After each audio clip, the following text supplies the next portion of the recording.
Assalamu alaikum wa rahmatullahi wa barakatuh. Welcome to Halal Talk Show, your trusted source for halal awareness and food reviews. Today's video is about something most of us eat every single day: bread. But here's the question: is all bread halal? And what should you check before buying it? Let's find out. 1. The basic ingredients. Bread is usually made with flour, water, yeast, and salt, and these ingredients are halal by themselves. However, what makes bread doubtful is the additives, enzymes, and preservatives used during production. 2. Check for enzymes and emulsifiers. Some commercial breads use enzymes like lipase, amylase, or L-cysteine.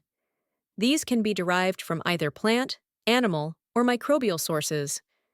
If they come from pork or non-halal animals, the bread becomes haram. So, always check the label or contact the manufacturer to confirm the source of enzymes. 3. Watch out for alcohol and shortening. Certain bakery items use flavor extracts or dough softeners that contain alcohol. Some also use shortening or margarine made from animal fat instead of vegetable oil. These can make the bread non-halal if not sourced properly. 4. Look for halal certification. The safest option is to choose bread that has a recognized halal certification. This ensures all ingredients, including enzymes and additives, are halal and verified by an Islamic authority. If there's no halal logo, it doesn't necessarily mean it's haram, but it's always better to confirm. 5. Bakery and cross-contamination. If you're buying from a local bakery, check whether they use the same equipment for non-halal items like pork-filled pastries or alcohol-based cakes. Cross-contamination can make otherwise halal bread doubtful.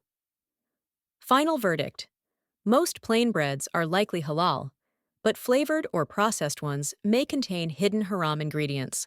So always read the ingredients list carefully or buy from halal-certified brands. Now, I'd like to hear from you. Do you check the ingredients before buying bread? Have you ever found a bread brand with proper halal certification? Share your thoughts in the comments below. Don't forget to like, share, and subscribe to Halal Talk Show for more halal food guides and reviews every week. Assalamu alaikum wa rahmatullah.